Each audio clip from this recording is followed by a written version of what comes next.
Chapter 439. The Fake Four. From the moment he arrived in that desolate place, he felt the dissonance between the time he perceived and the actual flow of time. In that void, moments stretched into eternity and eternities shrank to moments. It was a world empty yet chaotic in its laws. It was a world whose mere existence was sufficient to drive one completely crazy. And in such a world, the great Vermouth sat alone. There was no conversation between them. But they saw each other. At first, he attempted to speak numerous times. He poured every conceivable emotion into his cries and pleas. It was necessary because, up until that point, the spectre believed himself to be Hamel. He asked why Vermouth was there. What was he doing in such a place? Asking such questions was also very characteristic of Hamel. According to the manipulated memories, Vermouth had betrayed Hamel. He had been the first among their comrades to stab Hamel in the back. Yet the spectre couldn't unleash his hatred and resentment for the betrayal. The reality of Vermouth sitting alone in an incomprehensible void took precedence before his own sense of betrayal. Vermouth appeared worn and decayed in the void. His characteristic gray hair resembled clumps of burnt ash, and his once brilliant gem-like golden eyes were now dull and faded. The spectre asked why Vermouth was there, but he received no answers. As such, he had to ask other questions. He questioned why Vermouth had betrayed him, why he had cut him off in such a manner. Even if Vermouth thought of him as an obstacle, abandoning him there had not been the right choice. There surely would have been another method. They should have chosen a different option. They had roamed the Devildom together for over 10 years, toppled 3 demon kings, and always fought back to back while supporting each other on the same battlefield. If he had become a hindrance due to injuries, unable to fight, then they should have granted him an honorable death. Even if he had been alone in his belief that they were his comrades and friends, they at least owed him pity and compassion. It had been completely unjustified to brutally abandon him as they did. What they did to him had been worse than the atrocities committed by the demons and black wizards they had slaughtered. The spectre cried out like this multiple times. However, he did not receive a response. Vermouth simply remained silent with a cold gaze while chained to a chair. The spectre felt a strong hostility in his gaze, which only added to his misery. Why did Vermouth still regard him as an enemy after such a reunion? Shouldn't there be at least some guilt upon reuniting with a comrade he had betrayed and killed? If he was truly the great Vermouth, the hero, shouldn't he at least feel remorse for the betrayal of a comrade? Slowly, very slowly, the emotions contained in Vermouth's gaze transformed. Was it because of his pathetic wailing? He had no choice but to long for even a scrap of remorse from Vermouth, even if it was obtained through begging. He had been betrayed, killed, resurrected as an undead, turned into a puppet of a black wizard, and defeated by Vermouth's descendant in this era. He had lost his body. He was left with only his soul mixed with the power of destruction.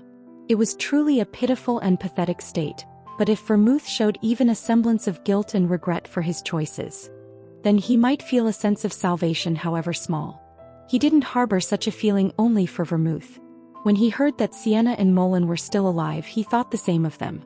If they ever met again, he wanted to talk to them first rather than seek revenge. He wanted to hear their apologies. But Vermouth didn't show the emotions he expected.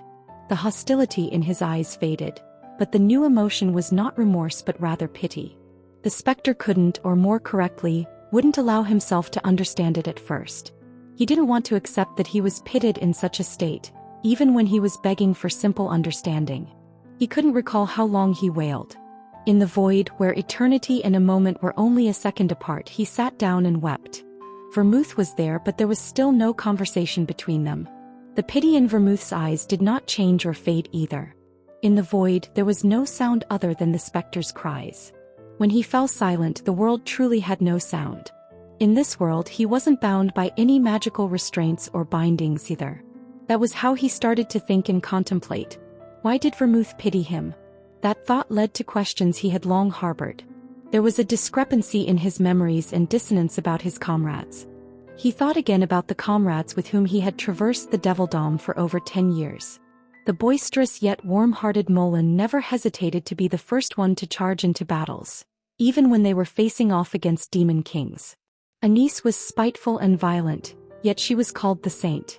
She bled from her stigmata in her quest to save and lead everyone to paradise. Sienna was annoying. She always cried and laughed like a fool, yet she always supported him in battle with her magic. Then there was Vermouth. Even though his comrades each had their own flaws, Vermouth bound the foolish, headstrong individuals into a unit. He had been someone that everyone could genuinely trust. So why had the four of them betrayed him? They chatted around the campfire every night. Their eyes sparkled even in the desolate Devildom when they talked about the future after the war. My comrades, my friends, betrayed me. Vermouth stabbed me in the back. Sienna's magic blew me away. Molin's axe cut me down. Anise cursed me. It was impossible. Why had he believed in such stupid lies? Why had he not doubted them more strongly? He chose to distrust the friends he suffered with and instead believed in the words of black wizards and demons. Why had he obediently followed the orders of a black wizard? Why had he participated in the creation of a demon king and wreaked havoc on the world? Why had he drawn his sword against Vermouth's descendant? He knew why. He couldn't resist. He was bound by chains that made him follow orders without question. Even so, the spectre couldn't help but despise himself. There had always been a seed of doubt. The meticulously crafted soul, the elaborately created sense of self, harbored questions about the discrepancies in his memory. However, he ignored them. He didn't want to think or doubt. It was the spectre himself who chose to tread the easier path of anger and hatred. Such a choice was uncharacteristic of Hamel. I couldn't accept that I was a fake. The spectre stood still, lost in thought. Even now, the spectre didn't want to accept that he was a counterfeit. However, Vermouth's hostility, pity, and discordance in his memories led the spectre to the truth. Amelia Merwin and the other scoundrels called him Hamel. He too believed he was Hamel. But the memories given to him were false. Yet this alone was insufficient for him to define himself as a fake. Even then, Vermouth remained silent. The void was quiet and there was more than abundant time. He recalled the fabricated memories repeatedly and delved deep into his memories and his sense of self. He thought of someone. In his memories, there was someone perfectly aligned with him and Hamel. He was a man of this era. He wielded the Holy Sword and the Moonlight Sword, among other weapons of Vermouth. He was called the Reincarnation of Vermouth. He was a descendant of Vermouth. My techniques. He had met Molin in the north. He had conquered a demon king with Sienna and the saint of this era, who was reminiscent of Anise. My techniques. Am I really me? The first thought I had upon being revived, do you know what it was? He had spoken such words. I've decided to exterminate all the offspring of that bastard Vermouth. And that stupid Molin who established a kingdom, his royal line too. Was I? It's a bit regrettable. Anise and Sienna didn't leave any offspring. I thought at least Sienna would have left something behind. Really? By the way, you claim to be Sienna's successor, don't you? Do you know anything? That damned woman secretly. Me. Don't speak any further, the spectre muttered while collapsing in place. Eugene Lionheart did not swear at that moment. But the spectre had felt a massive emotion welling up inside of Eugene Lionheart, an emotion too vast to be expressed in mere curses. Now he could empathize with that emotion. If I were to hear such words spoken before me, his breath would catch and speaking would become a struggle. It would feel like a blade stuck in his throat. His head would burn as if filled with hellfire. A piercing sound would echo in his ears. His heart would begin to race, then he would no longer be able to bear it. He would inevitably throw a punch, just like what Eugene Lionheart had done. It seemed odd to me, the spectre chuckled ruefully. No matter how good Vermouth was at stealing skills, no matter how well they were passed down, it didn't make sense. Eugene's techniques surpassed his own. To be precise, they were more advanced than his techniques, as if he, Hamel, had personally refined them. Moreover, it also explained Eugene's fundamental loathing of himself. Eugene had shown absolute abhorrence towards him. Now he could understand it. It was only natural for Eugene to find him abhorrent. From his perspective, his corpse from 300 years ago had been desecrated and used without permission. An unknown fool's soul had taken residence in his body and claimed himself to be Hamel. And this fool, this idiot, this bastard had spouted nonsensical drivel and dishonored Eugene's comrades. He couldn't help but feel disgusted. Even if he was Hamel, he felt repulsion. The disgust he felt was both Hamel's emotion as well as his own. What am I? The spectre murmured while gazing blankly at the ceiling. Above him wasn't actually the sky but the ceiling of an underground city. The dark expanse was teeming with monstrous creatures from 300 years ago, including those from the Centipede Mountains. He remembered most of those monsters. 300 years ago, they were monsters from the battlefield that he had failed to slay. But these memories belonged to Hamel as well. Most of the specter's memories and even the self that stemmed from them belonged to Hamel. Only after realizing he was fake did the specter's memories and sense of self begin to emerge. It was hard to accept even though he understood it logically. In truth, the specter wanted to be Hamel. He thought he could claim to be Hamel with the memories he possessed and his sense of self. He realized the discrepancies in his memories and broke Amelia's shackles. He forgot his revenge and hatred towards his comrades. The specter examined his face with a shard of broken glass. There were no scars on his newly formed face. Scars didn't prove his identity as Hamel.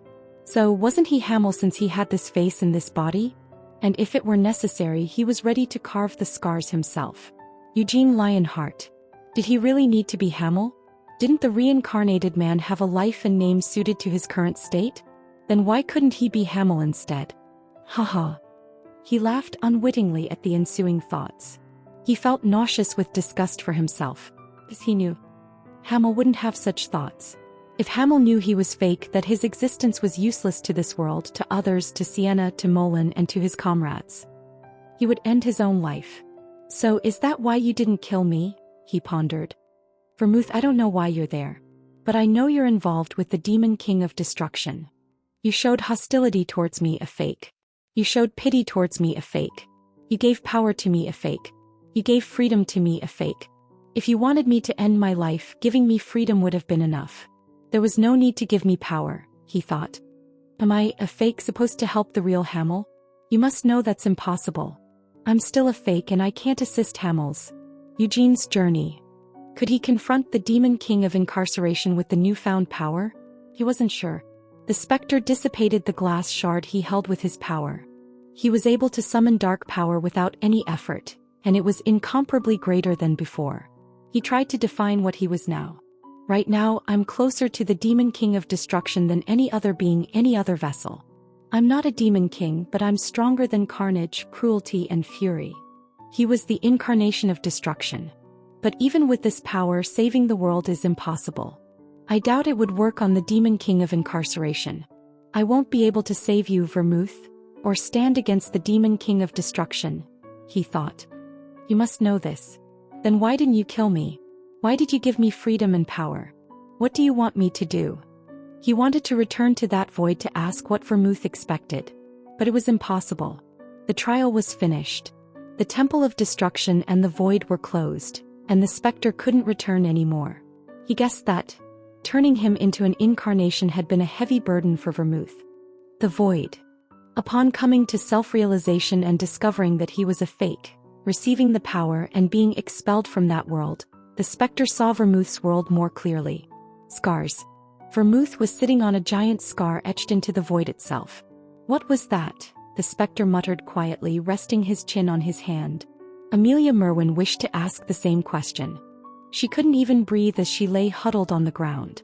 The weight on her back was humiliating, but she dared not complain. Currently, Amelia lay naked, prostrate, with the specter sitting on her back. It was a humiliation like none she had ever felt, but compared to the surrounding devastation, it was relatively better. Around her, the ground was littered with blood-soaked demons, including Alfiro. Chapter 440. The Fake Five. Why and how did this happen? Amelia could guess. This thing was no longer under her control and it did not listen to her commands. After being imbued with the dark power of destruction, it had transformed into something more than a mere undead, a death knight or a specter. After losing the original body of the stupid Hamel, she had crafted a crude reconstruction. As such, it was still an undead. But now, it had become an existence that could no longer be classified as mere undead. And the chains of servitude had broken in the process. Amelia couldn't command it anymore, nor did it need her power to exist. That was all. They couldn't command each other. They had formed a relationship of perfect equality. No, now this creature was overwhelmingly superior to Amelia. If it wished to kill her, she would not be able to resist. Why? Amelia questioned. She understood that the chains binding them had been broken. But why? Why was it doing this? Amelia thought she had treated it, the specter, very well. She knew she had been excessively cruel to Himoria. If Himoria had broken free, a betrayal would have been completely understandable. But the specter's betrayal didn't make sense. She couldn't understand its reason for treating her in this humiliating fashion. Had she treated it cruelly? Never. She never used violence or harsh words. Amelia had always treated the specter with utmost respect. Even though their relationship had been that of a master and her vassal, she had never shown disrespect. Even if its memories were fake, she respected its pride as a great hero from 300 years ago. That wasn't all either. She thought she had given it everything it needed. Hatred, vengeance, and all those negative feelings she had instilled in the specter were real as far as it knew. Therefore, she respected its desires and impulses. She had helped it fulfill its longing for hatred and revenge and had been planning to continue doing so. What about when it returned after being defeated by the young hero? If Himoria had returned in such a state, Amelia would have scorned and mocked her, but she didn't do that to the specter. She sincerely consoled it. Even after the specter lost the precious, one-of-a-kind, irreplaceable body of the real Hamel and returned with just a soul, she found forgiveness and understanding. When it wanted to become stronger, she prepared the grounds for it. She had done all that for the specter. She had shown grace and kindness. So why was it doing this to her? Amelia wasn't sure what the answer was and felt wronged. However, she was unable to voice the boiling emotions and complaints. Instead, she remained silent. She knew exactly what would happen if she spoke carelessly. The humiliation of being used as a chair while lying naked. It reminded her of a past she didn't want to remember. It reminded Amelia Merwin of her pitiful and weak days. It was a time when she had to do anything just to survive. Amelia didn't want to die now, just as she didn't want to in the distant past. She was willing to endure any humiliation to survive. She could even stoop to licking others' toes if it were necessary for her survival. The power of the specter was truly overwhelming, to the degree that she was entertaining such thoughts. Everything happened in an instant. After extracting the dark power of destruction from Amelia and regenerating her body, the specter demanded to know what had happened during the months he was asleep. After hearing Amelia's answer, the specter suddenly grabbed her by the hair and dragged her out of the mansion. Until that moment, Amelia was too shocked to scream. After exiting, the specter first dealt with the mansion.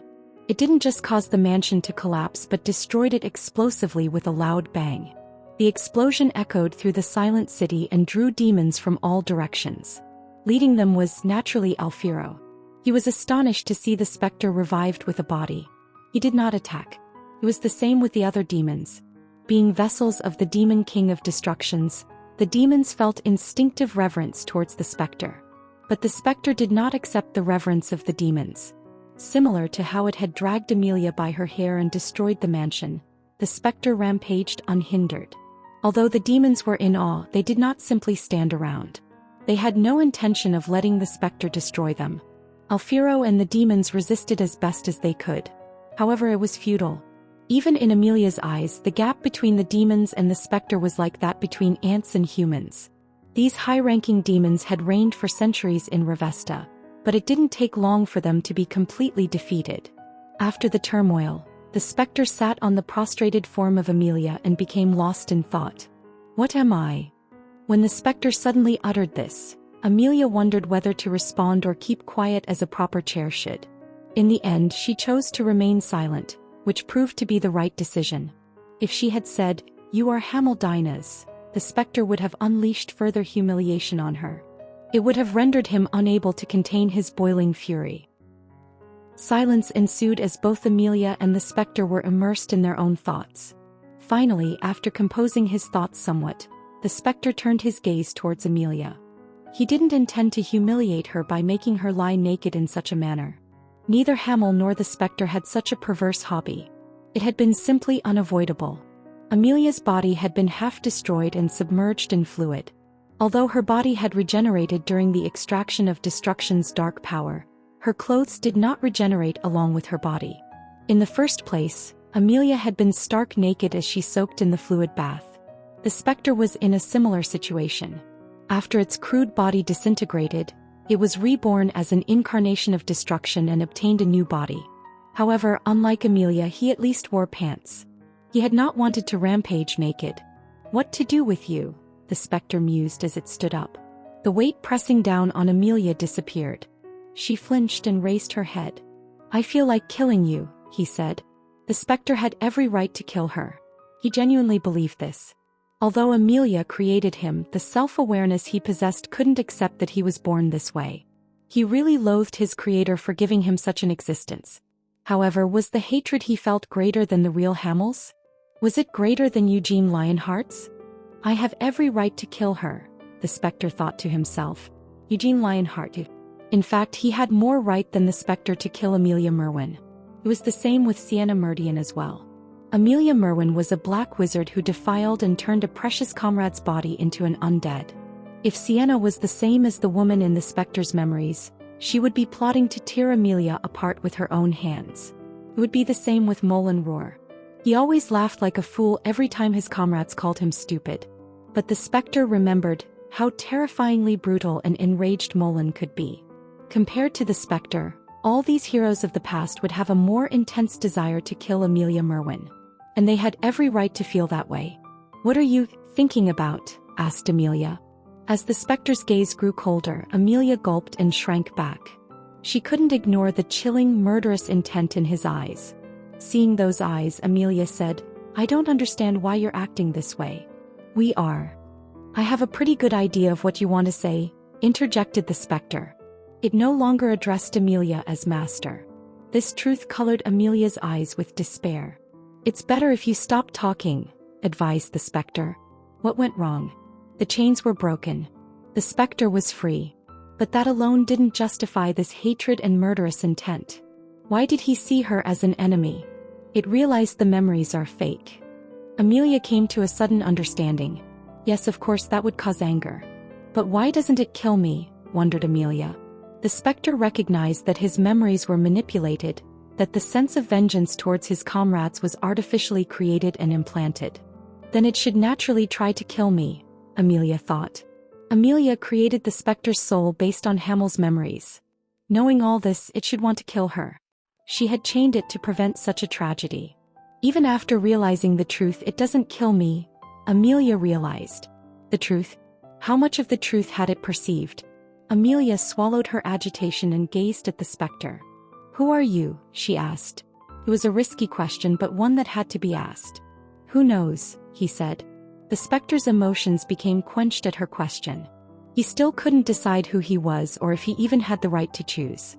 Yet, if he dared to desire, the specter still thought of himself as Hamel.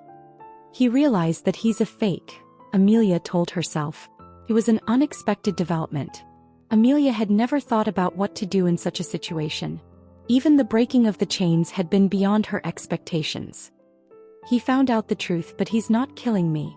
Why is that the case? Because I created it? Amelia's thoughts were a chaotic mess. It was clear that the specter was confused about its identity. So it seemed best not to touch on that topic. Regardless of their relationship as a creator and a creation, there was a huge gap in power between them. Amelia needed that power. She had endured all these humiliations because she had a fervent wish. She wanted to start a war. She wanted to start a massive war that would turn the world upside down and possibly extinguish all life on the continent. She wanted a war where hundreds or thousands of human lives would be as insignificant as ants. She wanted to be responsible for initiating such a war. With my own hands, she thought. What she really wanted was for the world to end through the war. I can do it with my own hands, she reaffirmed. With the cooperation of the specter, now the incarnation of destruction, she might indeed be able to bring about the world's end. You. The specter spoke first. Just as Amelia thought, the specter had come to a conclusion.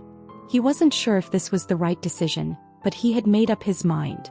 Go to Nahama, he said. What? She said, sure she had misheard him.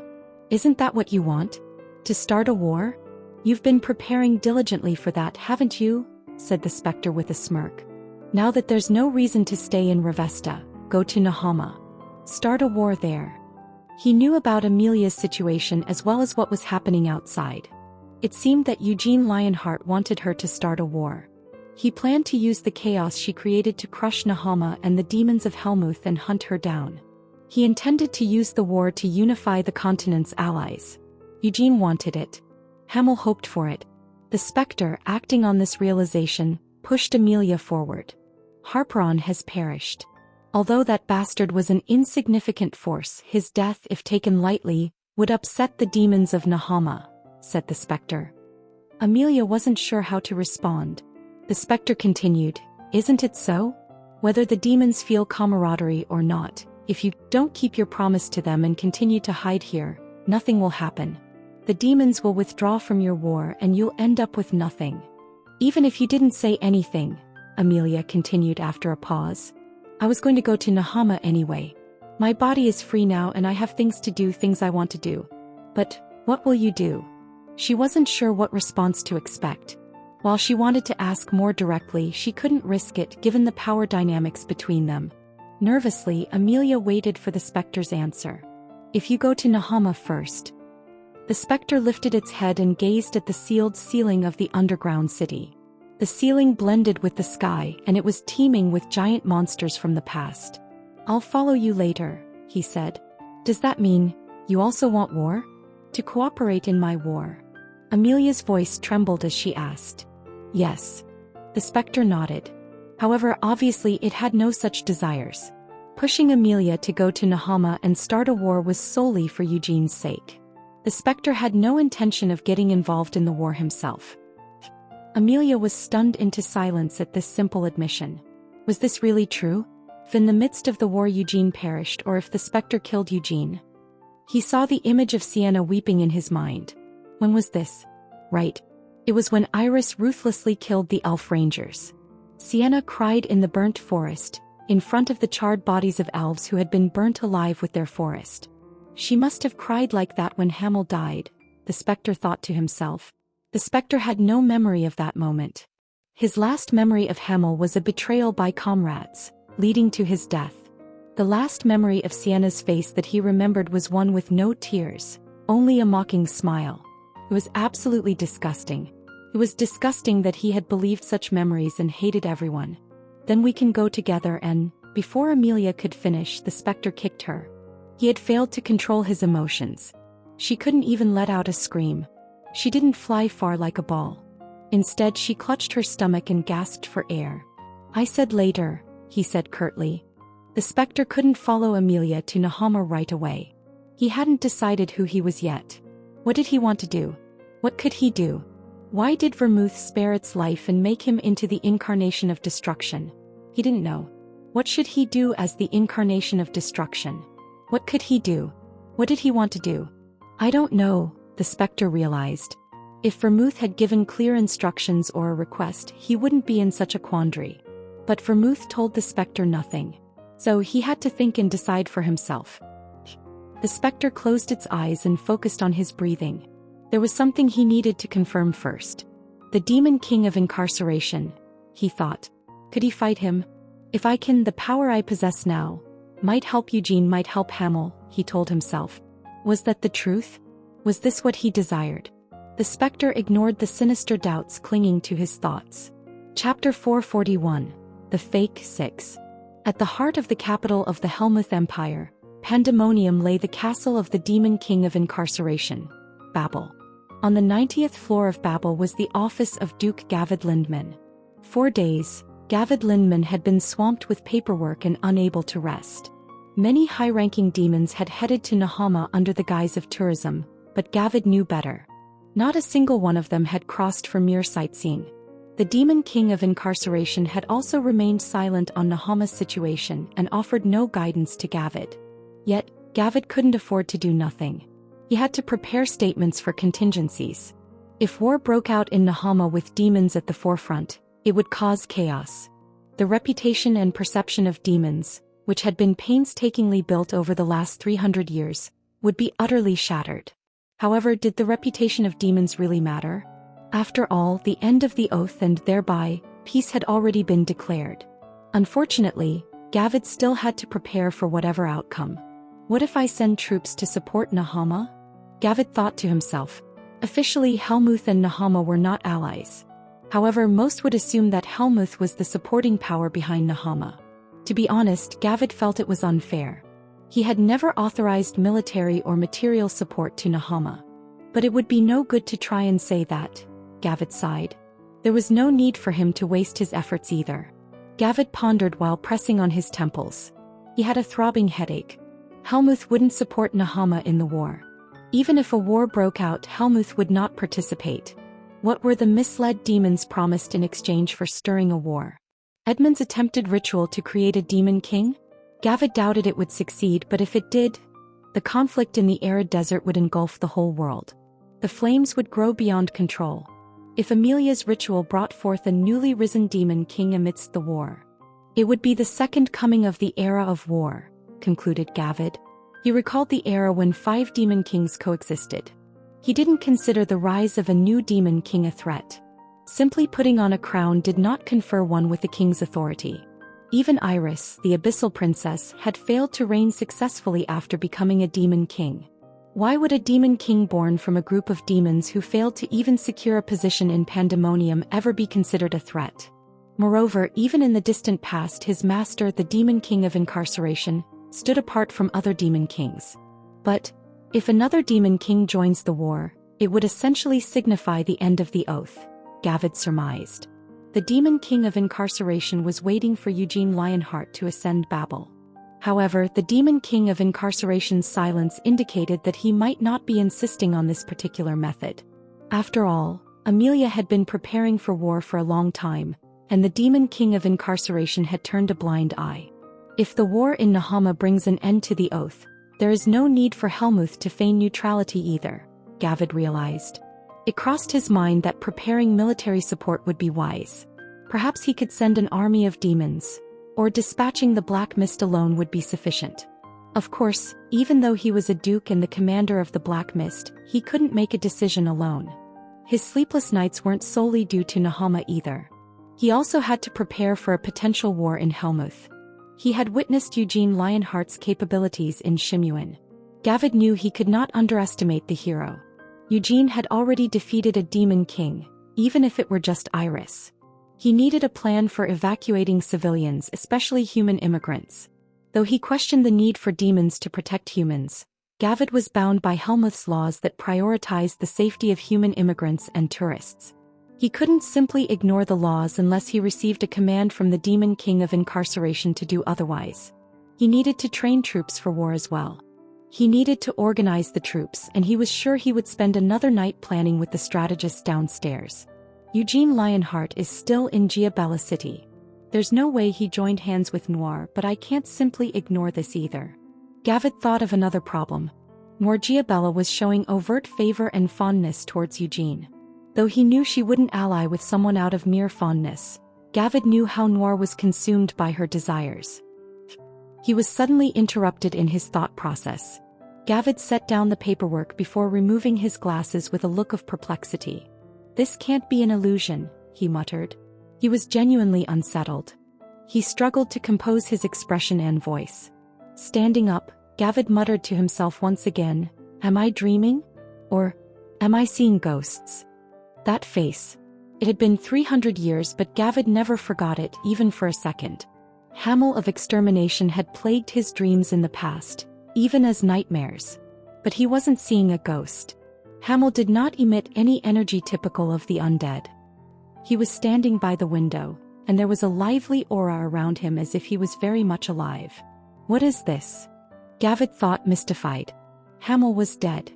He died in Babel 300 years ago. Gavid narrowed his eyes and intently observed Hamel. He realized a few differences. The figure standing there, Hamel, bore no scars whatsoever. The sword marks left by Gavid, as well as the numerous scars Hamel had acquired in the Devildom, signified his brushes with death. They were all gone. Moreover, instead of emitting death energy, Hamel radiated a certain liveliness, yet something was notably absent. "There's no mana," Gavid observed. The fact that he couldn't sense any mana from Hamel shocked him more than anything else, even though Gavid was looking at him directly. No, was this really even Hamel? Finally, Gavid asked, "Weren't you supposed to be in Revesta?" He concluded that the being before him was something else disguised in Hamel's skin. It was a fake created by Amelia from the remnants of Hamel's memories. Until a few days ago, came the response. Gavid's expression hardened. "And Amelia Merwin?" he asked. "Sent to Nahama," came the response. Gavid's eyes emitted a red glow. When he peered at the specter with his demon eye of divine glory, he felt a strong throb pulse from within. Gavid clicked his tongue while frowning. "Have you made a contract with the Demon King of Destruction?" he asked. Despite being a direct witness, Gavid struggled to believe it. He knew the Demon King of Destruction didn't discriminate in choosing his followers, but a pact with an entity that wasn't quite a demon or a wizard, or even a living entity seemed extreme. A contract? Gavid wondered. Yet as he looked even deeper, a heavy feeling weighed on him. He had been subject to a similar sensation in the past. It was when he had been near the Demon King of Destruction. How could this? Gavid thought, shocked. The dark power of destruction did not discriminate. If one could not contain it, the dark power would cause the vessel to self-destruct. Amelia wouldn't be able to withstand the dark power of destruction, so how could her creation, a mere imitation, withstand such immense power? The more Gavid thought about it, the less he understood. What puzzled him even more was how the specter was even here. This was the center of pandemonium, Babel. Even Gavid himself couldn't enter Babel without being detected. And yet, the specter not only entered but also reached the 90th floor undetected. Gavid had only noticed the specter's presence because he had made himself known by emanating his aura. How did you?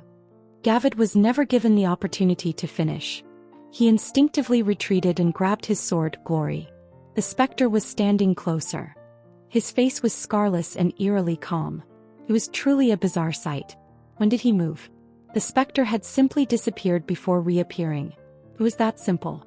But that was exactly what made it even more confusing. Gavid was flabbergasted. He had missed his opponent while using the demon eye of glory? It wasn't that the specter had moved fast or teleported. Instead, he had literally vanished and then reappeared, much like the Demon King of Destruction during the war. Remarkable. Gavid steadied his emotions as he began to grasp the situation. Now wasn't the time to ponder about the specter's identity or powers. Was he a friend or foe? Regardless, he would be held accountable for trespassing. As glory was released from its sheath, the specter raised his hand in response. Although he held no weapon, he willed a sword. That was enough. A sword formed from grayish dark power materialized in his empty hand. Bonk. The air was ripped apart. Gavid had released fierce attacks upon unsheathing the sword, creating thousands of afterimages. A culmination of a maelstrom of dark power shook the office. The specter did not retreat a single step, yet the slicing attack and the ensuing storm could not harm him. As the attack commenced and the storm followed, Hamel's sword also danced, altering the trajectory of every strike without moving from his spot. Gavid didn't miss this spectacle. His demon eye captured exactly how Hamel's sword moved during that fleeting moment. He realized that the movements of the specter far surpassed the realm of the extraordinary. So an imitation can surpass the real thing when it reaches an extreme, Gavid commented with a twisted smile. The source of the specter's sword skills was Hamel. Gavid wasn't speaking out of mockery. As a warrior himself, he acknowledged the prowess of the specter's swordsmanship. Surpassed, the specter said. His eyes glimmered. He couldn't take those words as praise. The claim that he had surpassed the real thing felt like a deep wound in his heart. He knew all too well that his swordsmanship was ultimately derived from the original. It wasn't extraordinary enough to surpass the source. The sword skills he possessed started with Hamel. The specter had been made as a copy and all of his memories belonged to Hamel. No matter how much he refined his swordsmanship, he could not change its fundamental essence. He had seen Eugene's sword. He didn't want to admit it back then, but now he accepted it as a fact. If he could cross swords again, he would feel it. His sword still resembled the real Hamel's. But had he really surpassed it? Impossible, the specter declared to himself. Eugene's life was incomparably more intense than anything the specter had experienced. While the specter struggled with receiving the power of destruction, Eugene had slain Raizakia and the Demon King of Fury. If he were the real Hamel, he would have continually honed his skills. Such thoughts caused the specter's face to contort. The specter brewed with killing intent. The ominous power that formed his sword resonated with his murderous intent. It spread and corroded the space around them. At that moment, Gavid felt a strange sense of alienation. The office where he had spent over 100 years suddenly felt like an entirely different world. "How dare you?" Gavid exclaimed. Anger was the only response Gavid could muster. This place was right below the palace of the Demon King of Incarceration. It was a place closest to the Demon King of Incarceration. Allowing the dark power of another to invade was unthinkable. Gavid's hand gripped Glory tighter. Click. The sound from above caused Gavid to stiffen. He immediately stopped himself, stepped back and kneeled on one knee. The specter too was startled. He looked up. Where the ceiling had been, there was only darkness. It was as if a starless twilight sky had been transplanted right there. In the midst of that profound darkness was the Demon King of Incarceration. "Gavid Lindman," the Demon King of Incarceration said. Gavid slightly raised his head and looked up. "Step back," commanded the Demon King of Incarceration. "But your Majesty," Gavid protested, only to be interrupted. "He is my guest," the Demon King of Incarceration said. The quiet reply left no room for Gavid's protest. He quickly sheathed Glory from its half-drawn state and bowed deeply. Whoosh. The moment Glory was sheathed, the space transformed.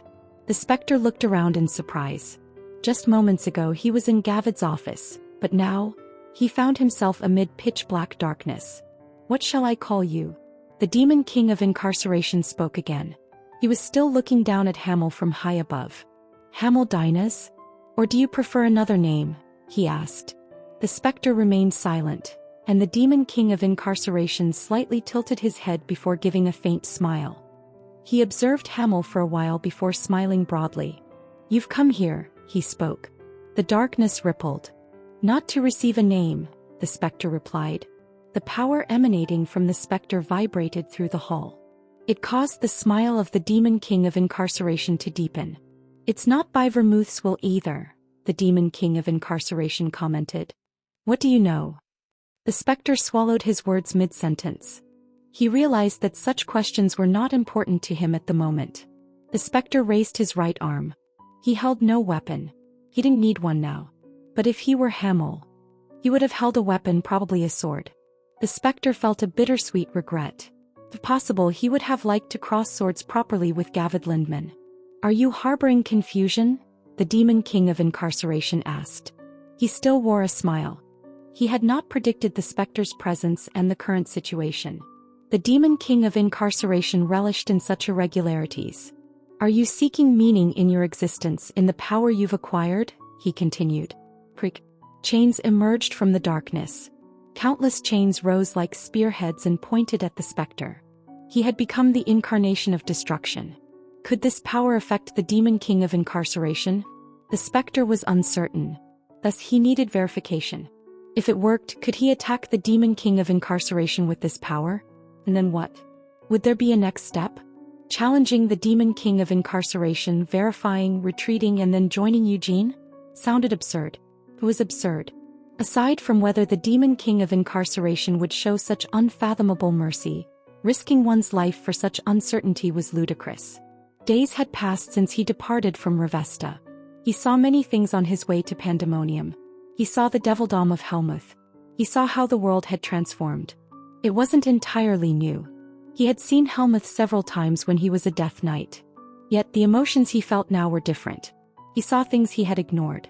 He looked into things he had not thought to check. He read fairy tales and history books. He looked at the newspapers and watched the news on the streets. As he learned more and more, the self-loathing inside of him only swelled. He even felt like dying. "Is that so?" The specter spat, then he vanished. Not at all surprised by this development, the Demon King of Incarceration chuckled. He sensed an alien force melting into the darkness. It was an empty intent to kill. The Demon King of Incarceration felt a stabbing sensation from behind. "So you would rather die at my hands," he commented. The Demon King of Incarceration accurately pierced through the specter's intentions.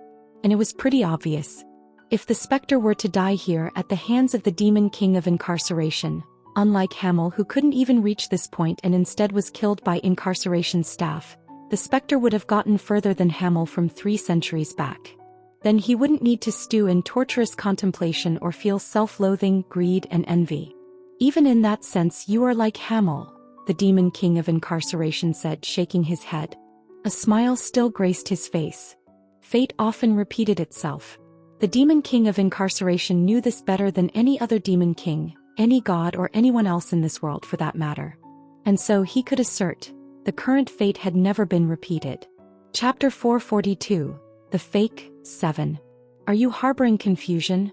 Are you seeking meaning in your existence in the power you've acquired? So you would rather die at my hands? Every word that the demon king of incarceration uttered seemed to peer into the depths of the specter's soul. Thus the specter did not deny it. In fact, he couldn't, for they were all true. He remained entangled in his own confusion about his existence.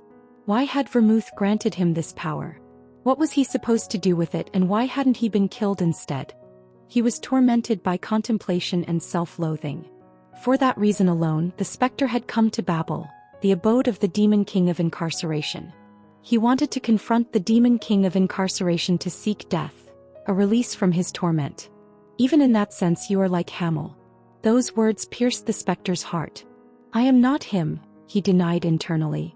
The death of Hamel, as written in fairy tales, had been a sacrifice to save his companions. The specter didn't know the exact circumstances or emotions Hamel faced in choosing death. However, he thought Hamel's choice of suicide had a different meaning than his own. His decision now was one of despair.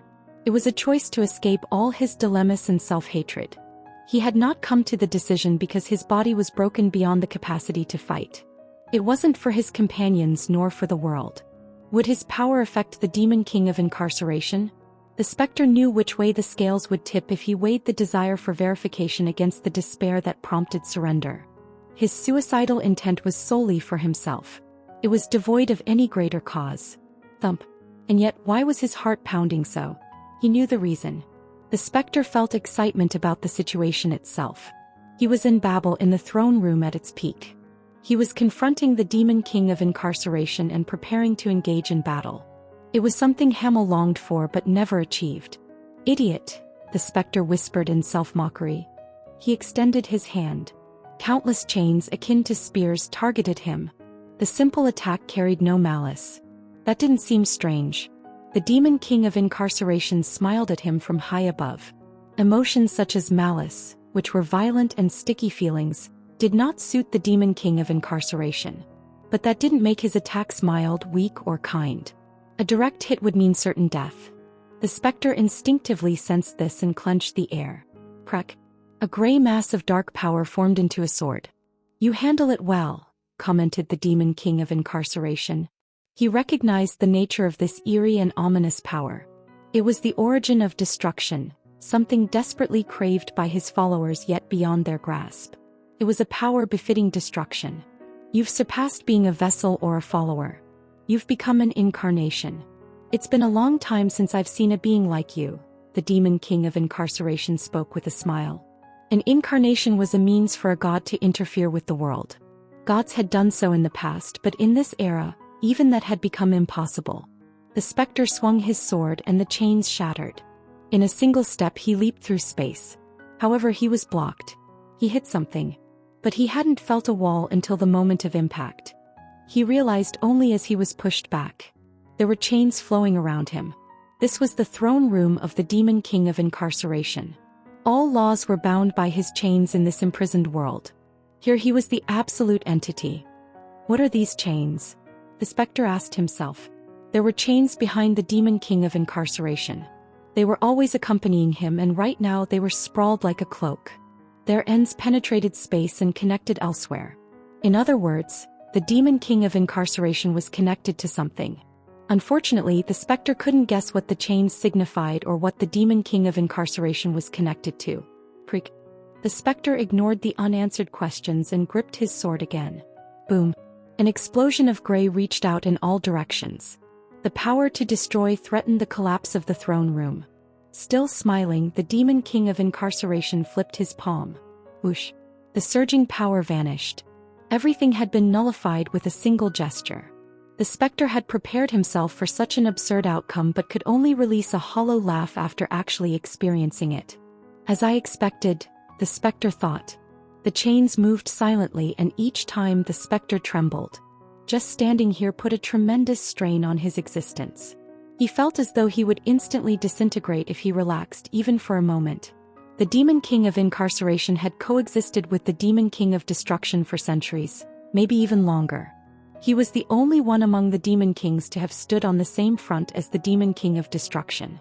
However, the Demon King of Destruction had secluded himself in Revesta from the moment the oath that ensured peace was made.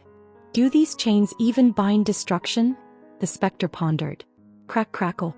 His body started to crumble under the immense strain. Yet this pain was no greater than what he had endured under the power of destruction. The Demon King of Incarceration chuckled as he watched the specter raise himself and straighten his posture. Did you not seek death? Asked the Demon King of Incarceration. The specter did not desire a meaningless death, so he swallowed his answer. In the end, it was just stubborn defiance. He did not want to confront anything and everything related to memories that weren't his own, including Eugene Lionheart, Hamel, Sienna Meridian, Mullen, and Roar.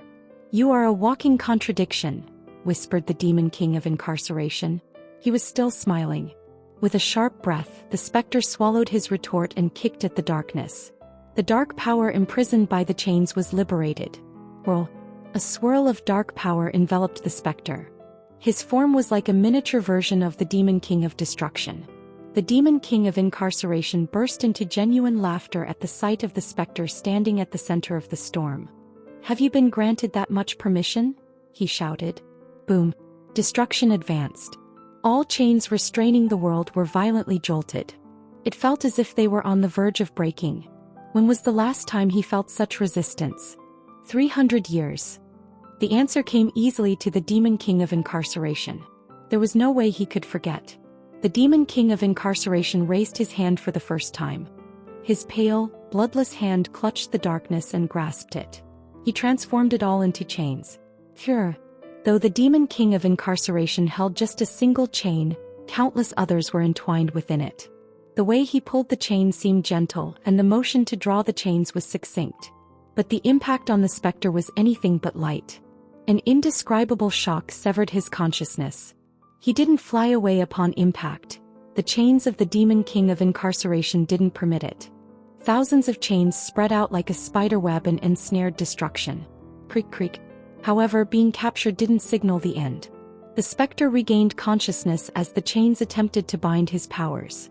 Crack. The specter rose in the form of destruction. The chains broke as he fought back and roared like a beast. He charged towards the Demon King of Incarceration. The specter's sword was infused with the dark power of destruction.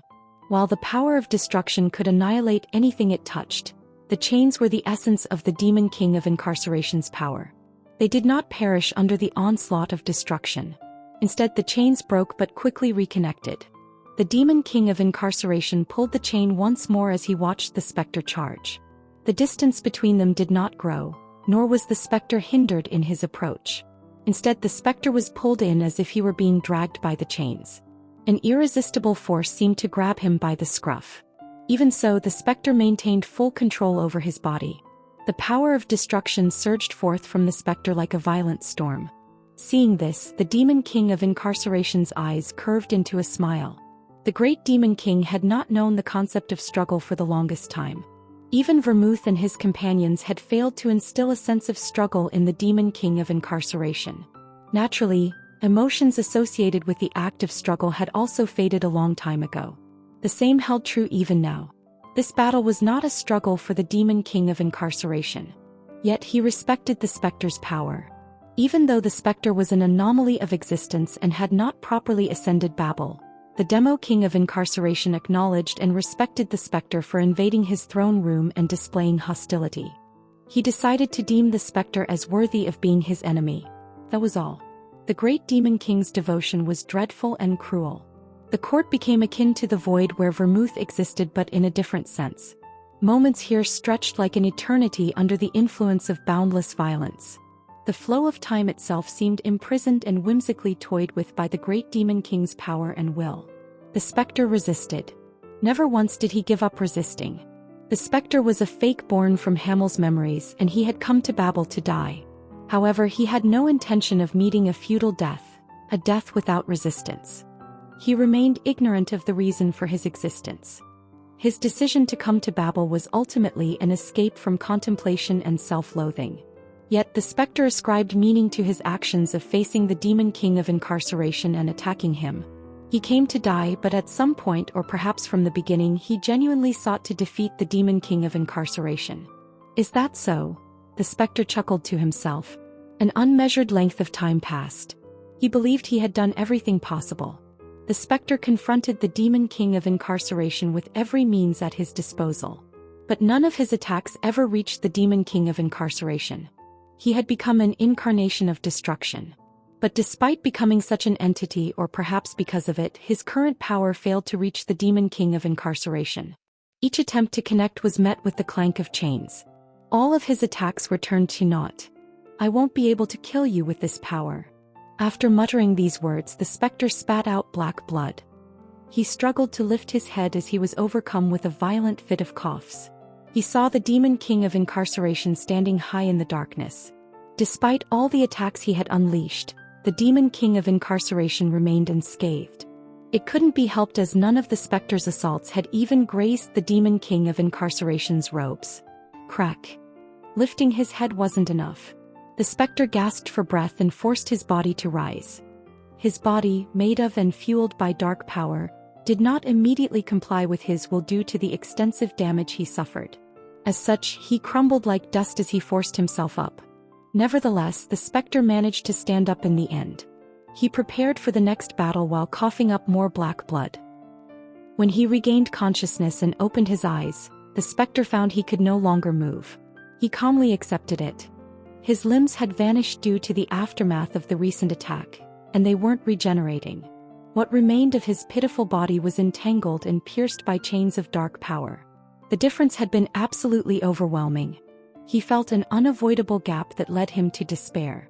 The specter had never fought against other demon kings, but the memories he possessed of Hamel included experiences of battling other demon kings in the past. Hamel had battled against the demon kings of carnage, cruelty, and fury. However, the demon king of incarceration was different in every way compared to those demon kings. It almost felt as if the term demon king was coined solely to be used by the demon king of incarceration. It didn't seem suitable for any other existence to claim the title of demon king. Their self-proclamation alone would be an insult to the demon king of incarceration. The great demon king, saying so, the specter shook his head with a sneer. Before meeting his death in the Samar forest, Edmund Kodrith had foolishly believed that he could become the great demon king if his ritual had succeeded. Had he really thought he could become a great demon king with just that much power? The specter could only scoff in disbelief upon reflection. He didn't witness the ritual to its end, since Edmund Kodrith was killed midway by Eugene, but even if 100-fold sacrifices were made, it wouldn't have sufficed for him to become a true great demon king. He realized such power couldn't be attained through sacrifices or rituals. "Kill me," the specter uttered while raising his head. Once filled with boundless chains and darkness, the world had reverted to its original appearance. He was once again in the throne room of the demon king of incarceration. The limbless specter was tethered to protruding chains mid-air, and he was facing the demon king of incarceration seated on the throne. The battle was over. The demon king of incarceration no longer indulged in the fight. He smiled and said, "You're under a misconception." "Misconception?" asked the specter. "I am a demon king, not a god," replied the demon king of incarceration. These were very obvious words. The specter frowned while glaring at the demon king of incarceration. "If I were a god, I might grant your wish, but as a demon king, I have no reason to. Rather, I'd refuse and mock it," he said. The demon king of incarceration flicked a finger. Chains melted into the darkness and formed a large circle. "Having come here to die by my hand, I will never kill you," declared the demon king of incarceration. The specter's expression contorted when he realized the demon king of incarceration's intention. He tried to muster his power to resist, but before he could move, chains hurled him through the portal created by the circle. The demon king of incarceration snorted after throwing the specter through the door. "The meaning of existence is found by oneself, not begged from a demon king," the demon king of incarceration said. The specter, already flung elsewhere, would not hear these whispers. Did not matter. The demon king of incarceration wasn't offering advice. He chuckled while dismissing the chains. Despite being trampled so that existence did not despair. He had come to die yet resisted till the very end. His eyes had been devoid of despair even in the last moments when he had been begging for death. Therefore that existence would find new answers to his questions. The demon king of incarceration was curious what those answers would be. Chapter 443. The Fake 8. In Pentagon, the capital of Arath, Melkith didn't hesitate even for a moment before climbing to the highest rooftop upon reaching the famous floating station. Many tourists pointed and murmured at Melkith on the roof, but she paid no heed to their stares. Instead she knelt and wailed in place after pulling back her hood. Melkith was from the tiny kingdom of Alos in the northern sector of the Anti-Demon Alliance. It was a small kingdom less than half as large as Arath. Though born and raised in Alos, she moved to Arath after turning 13. A simple girl from a small village in a weak country had formed a contract with spirits by fate. With dreams of becoming an archwizard of spirit magic, the girl ventured to Arath with no money lining her pockets. She had overcome numerous hardships with her spirits on her journey to Arath. After arriving in the capital city, Pentagon, she was invited to the White Tower of Magic, earned the nickname Princess of Spirits, and ultimately became an unparalleled archwizard of spirit magic. Her tale was an epic too vast for mere days of storytelling of volumes of books. Bender. In any case, Arath was the stage for this long epic tale, and it was indeed her second homeland. In fact, she had spent many more years of her life in Arath and had left no ties in Alos. As such, Arath could be called her true homeland now. But unfortunately she had been forced to leave her dear homeland and live in the desert for nearly a year. Each day she had to dig tunnels like a mole to avoid sandstorms, and she could not find even a night of peaceful slumber due to the constant threat of assassins and black wizards. The spirit kings contracted to Melkith could not completely agree with her sentiment. Instead they felt slightly hesitant. Although she complained of it being brutal and torturous, didn't she live quite comfortably in reality? After all, the spirits took care of her and any inconveniences. "It's me. I have returned," shouted Melkith while raising her arms high. She was done reminiscing about the challenging life she led in the desert. Moreover, she didn't need to hide herself any longer. She did not need to disguise herself with magic and cloaks as she had in the desert. "I, Melkith Elhaya, have returned to Arath," Melkith declared. Though she received Eugene's permission to return to Arath, Melkith couldn't leave Nahama in the usual way after causing enormous chaos as an illegal resident. Although it wasn't publicly announced, Melkith Elhaya was already considered one of the worst criminals in Nahama. The number of black wizards she had buried in the desert was already in the hundreds, not to mention the countless assassins and warriors who vanished without a trace after being dispatched to capture or kill her. It was Balzac who helped her leave Nahama in her predicament. He had an abundance of knowledge when it came to illegal activities, which wasn't surprising considering how suspicious he was. Melkith crossed the desert with Balzac, crossed borders, passed through other countries, and thus returned to Arath together with Balzac. Balzac looked up at Melkith silently with an appalled expression. He knew she was eccentric, but he hadn't expected her to cause a commotion immediately upon entering the country. Any normal person would have stayed quiet in Arath, given what she had been up to, but Balzac had learned otherwise on his journey together with her. Melkith Elhaya was completely devoid of common sense. Even now, she was continuing to flail her arms while wailing loudly. Ahem. Balzac cleared his throat trying to get her attention. As much as he wanted to pretend to be strangers and leave, he could not. He had already achieved what he wanted during his seclusion, and now he needed to move on to the next phase of his plan. Quite unfortunately, Balzac needed Melkith to proceed. "Melkith, please come down now." Balzac mentally projected his nonverbal plea to Melkith. The floating station was always crowded. It was truly remarkable how Melkith was able to immerse herself in her own world without caring for anyone else, even amidst the pointing and the whispering crowd. Balzac could never do the same. Not only did he pull his robe's hood deep over his face, but he also cast several types of magic on himself. As a result, no one in the bustling station could spot him. After several more pleading requests from Balzac, Melkith finally descended from the rooftop. She greeted the surrounding crowd with a smile, waved her hand, accepted greetings, shook hands with young spirit wizards who admired her, and even cheered for the examinees heading to the Magic Tower's exams. Balzac waited patiently through all of this. He wanted to drag her out of there and cast a spell on the time-wasting citizens. He dearly wished to kick Melkith as she responded to every trivial conversation and stopped with every step, but he refrained with all his willpower. Really, Balzac finally couldn't take it and said in annoyance. In the end, it took over an hour to board the air carriage leaving the floating station.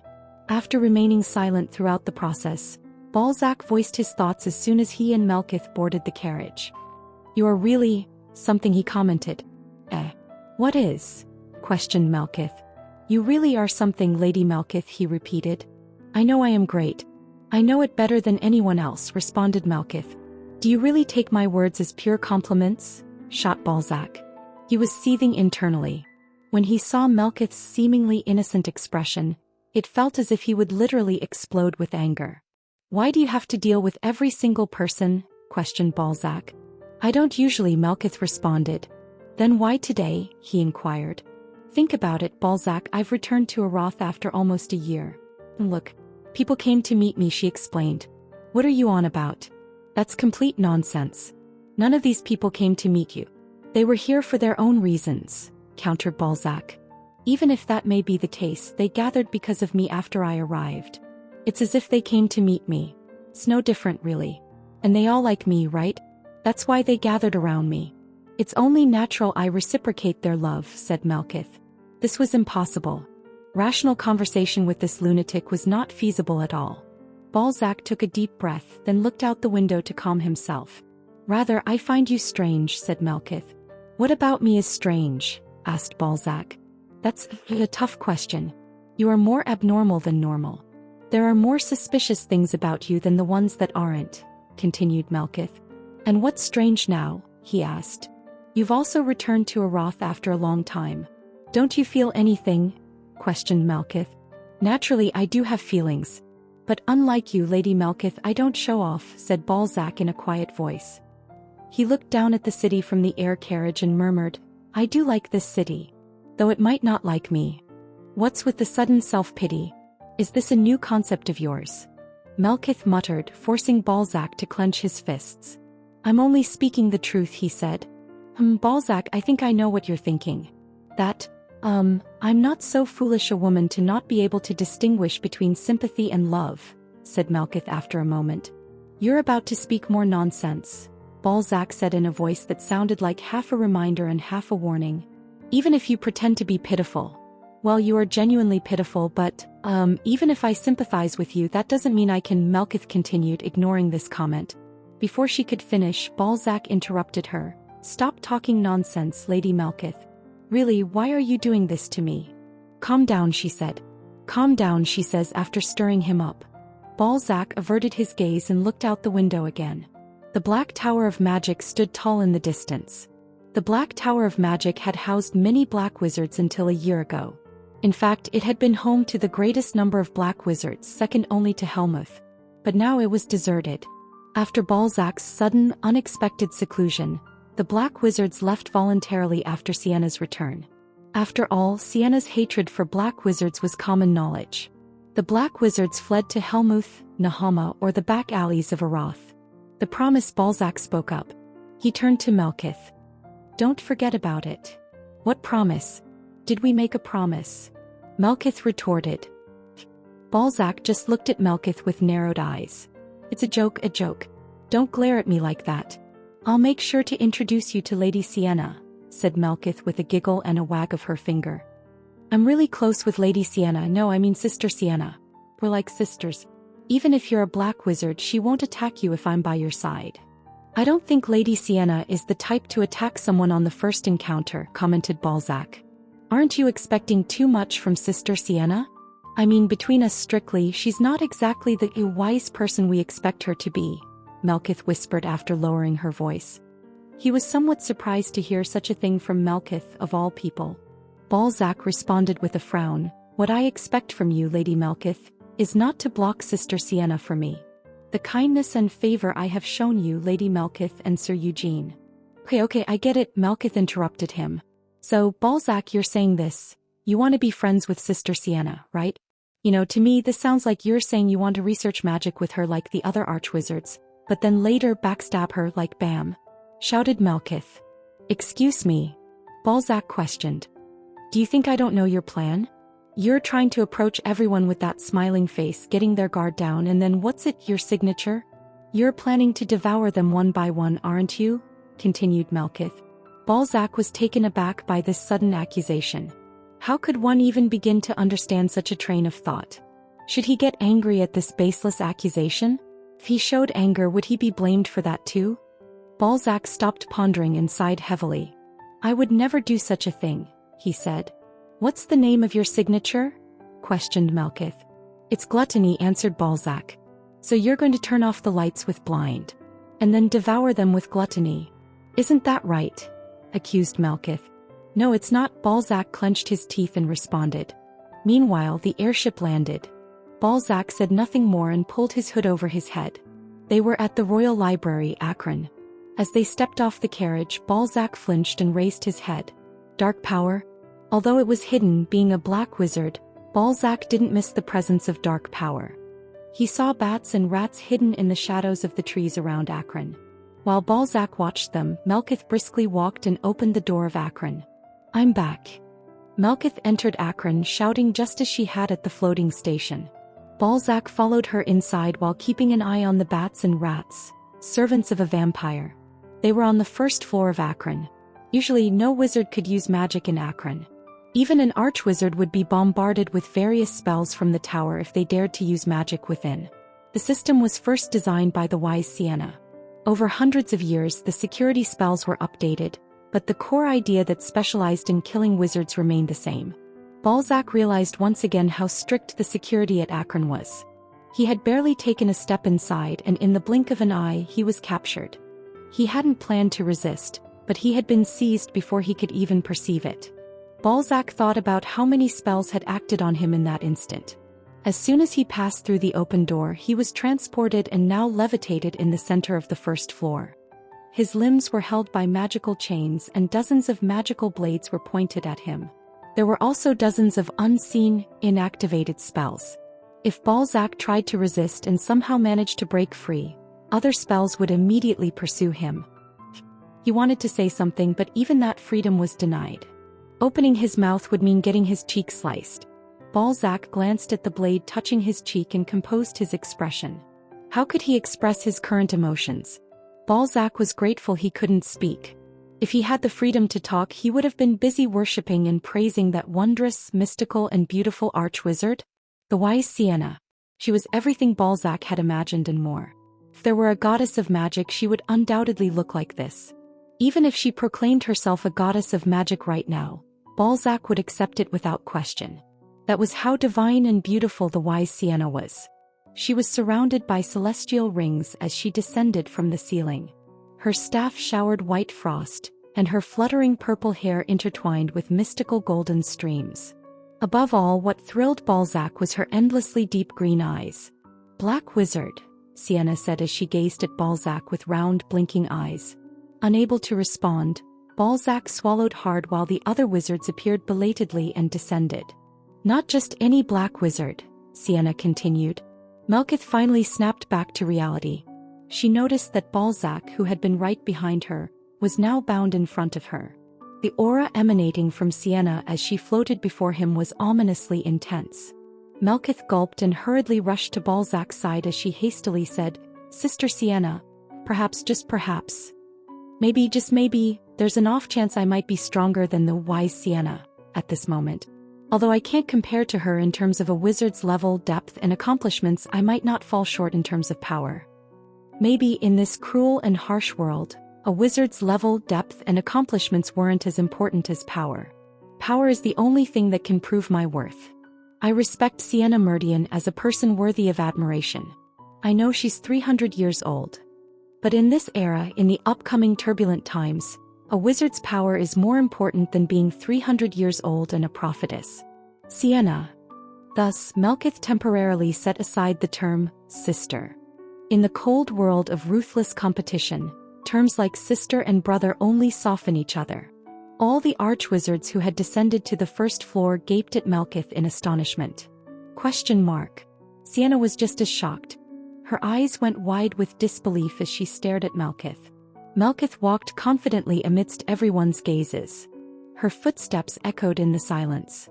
"Could you be less harsh, please?" said Melkith with a chuckle. She pointed at Balzac. "He's my guest." The most shocked among them was Balzac. He looked at Melkith with absolute disbelief. Their gazes met in midair and Melkith winked at Balzac, signaling him not to worry. "So calm down and let him down gently," Melkith said. Sienna didn't respond. My words seem to have startled you?" Melkith snorted and pointed outside. "Then come outside. Witness the power of Melkith El-Haya's infinity force." Whoosh. Sienna's murderous intent enveloped Melkith. Her hair stood on end and she started to tremble. She carefully sat down on the spot saying, "It's just a joke, sister, just my little joke."